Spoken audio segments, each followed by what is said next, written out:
primeiro? A depressão ou o sentimento de tristeza, de ansiedade?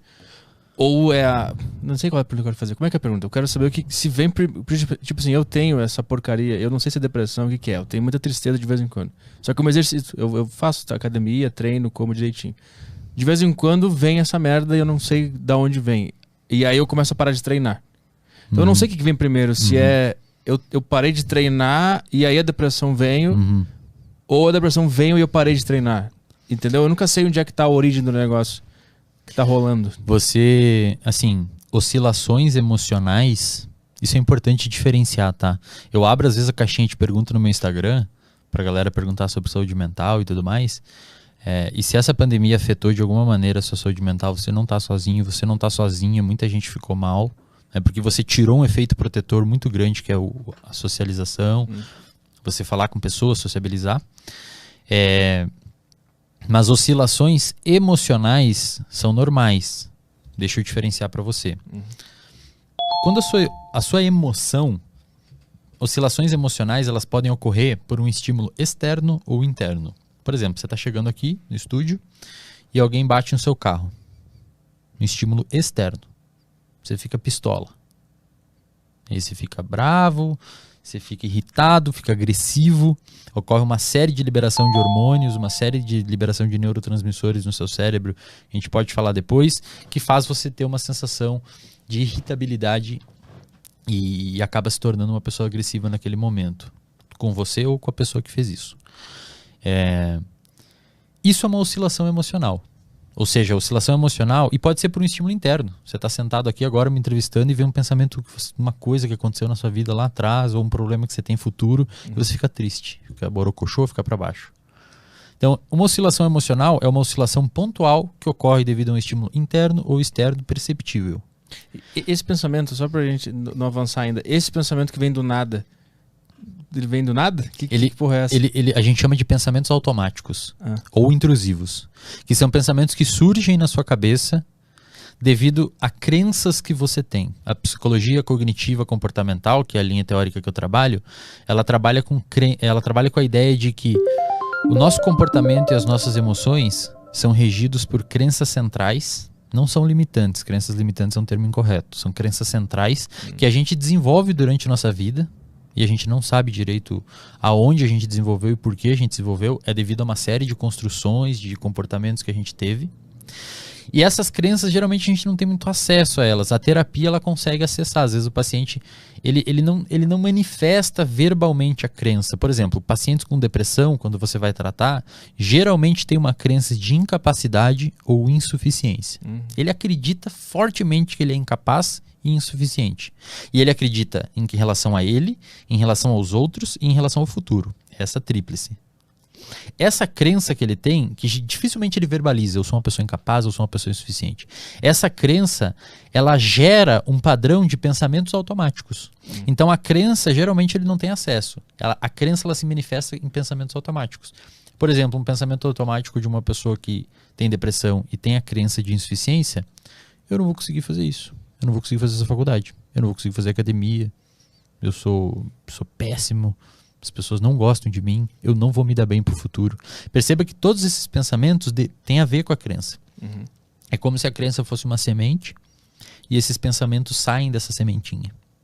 E aí você tem que fazer um processo de psicoterapia para entender quais são os pensamentos automáticos que você tem, porque são esses pensamentos automáticos que levam você a ter uma modificação emocional. Então você me pergunta o que vem primeiro? Vem o comportamento ou vem os pensamentos? Os pensamentos. Você tem um pensamento, esse seu pensamento determina o seu estado emocional. Então se você pensa, cara, o podcast tá ruim, não tô mandando mal, você se sente mal, obviamente, com esse pensamento. E esse pensamento leva você a ter um comportamento. Essa emoção que você teve de ter se sentido mal devido a esse fluxo de pensamento, leva você a ter um comportamento. Comportamento letárgico, de ficar mais na sua, de não fazer as coisas. Vontade de dormir para sempre. Exatamente. Então, assim, isso, Arthur, se você tem outros fatores de risco, se você é uma pessoa... por exemplo, sei lá, usa droga, tem relações interpessoais péssimas e tóxicas, uma pessoa que fica ainda mais alimentando esse tipo de crença que você tem, que você é incapaz e que você não vai conseguir. Realmente, cara, o podcast tá horrível mesmo, acho que é melhor. Cara, Você se afunda. Você se afunda. Só que aí que mora o segredo. Essa crença, na maioria das vezes, ela é disfuncional. Ou seja, ela não tem base na realidade. Eu já atendi pacientes com depressão que têm crenças de incapacidade que estavam fazendo residência em medicina, que estavam administrando empresas de mais de 100 funcionários. Como é que uma pessoa dessa vai ser incapaz? Ela pode não se dar bem em um aspecto da vida dela, mas não é uma pessoa incapaz. Vou construir uma empresa de 100 funcionários, velho.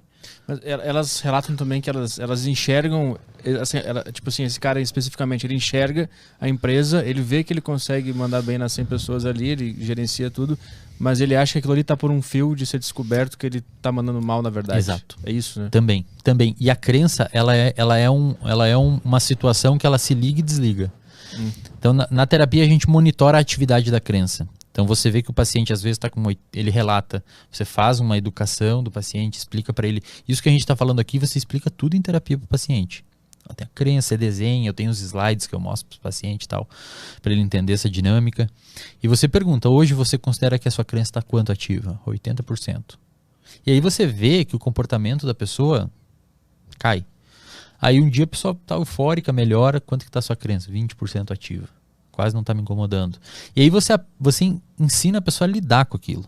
A terapia, ela é um processo, antes de mais nada, educacional. Tá?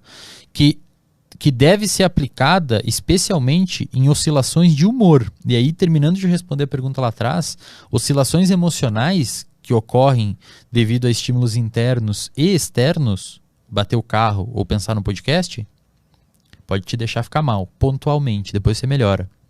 A pessoa me pergunta, Eslen, acordei bravo e fui dormir feliz, sou bipolar? Não, você não é bipolar. Você teve uma alteração emocional que é perfeitamente normal.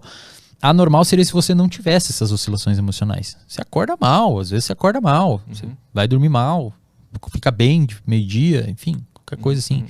Agora, se essas alterações emocionais ocorrerem e perdurarem no tempo e intensidade, aí é uma alteração de humor.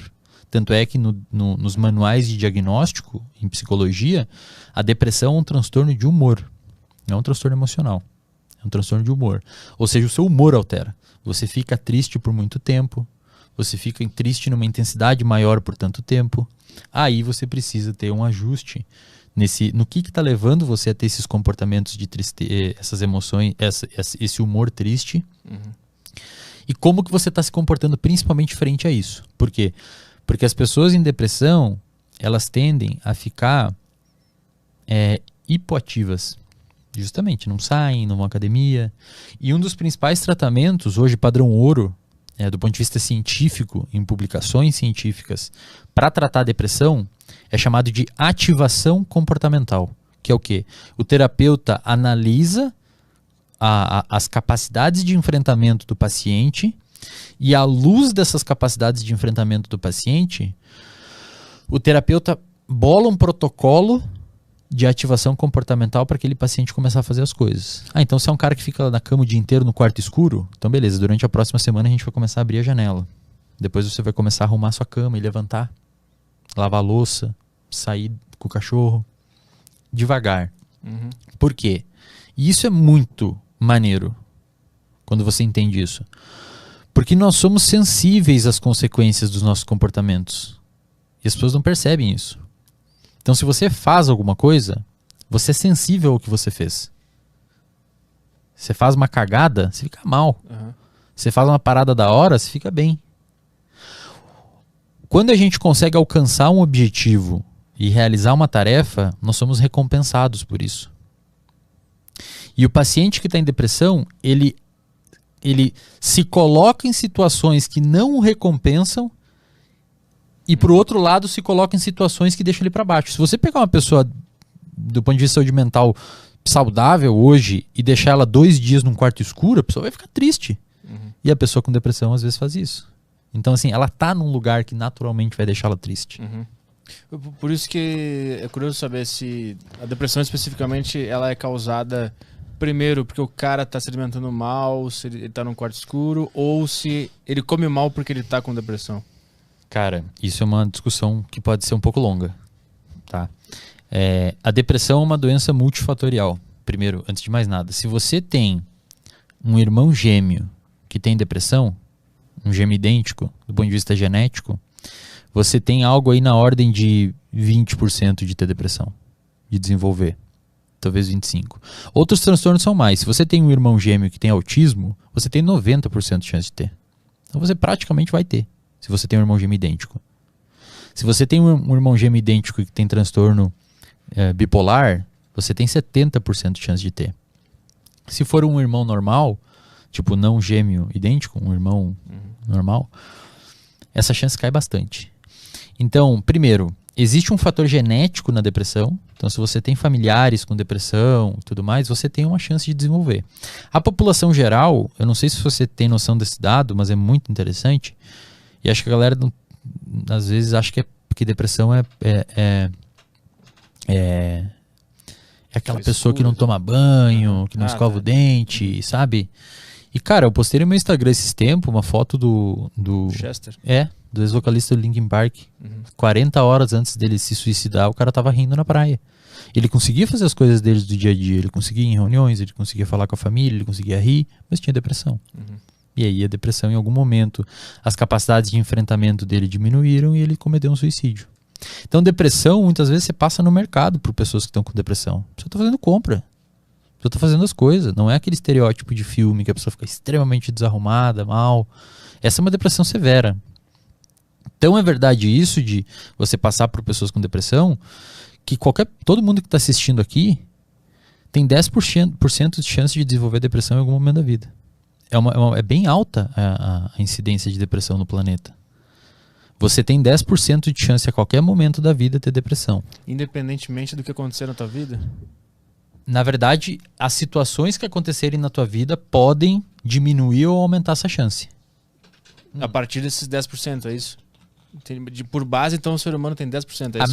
A média é 10%. Entendi. Se você pegar a população geral. Mas se você é um cara que se exercita, se alimenta bem, tem uma boa rede de amigos, uma relação boa com alguém, uma pessoa que você confia, uma pessoa que você conversa, uma pessoa que você compartilha, tem um animal de estimação.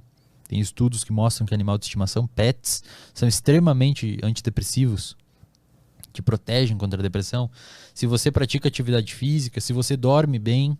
Então você... Imagina assim. Imagina que a sua saúde mental é um copo d'água. E existe uma torneira em cima do copo d'água e um furinho embaixo. O furinho embaixo são os fatores protetores. E a torneira em cima são os fatores de risco.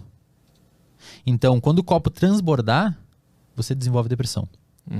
Então você tem os fatores de risco e os fatores protetores. Se em algum momento a torneira abrir demais e o furinho continuar pequeno, vai transbordar. Ou seja, se os fatores de risco aumentar em relação aos protetores, você pode desenvolver depressão. A pandemia meio que quebrou o cano da torneira ali e despencou a água dentro do copo.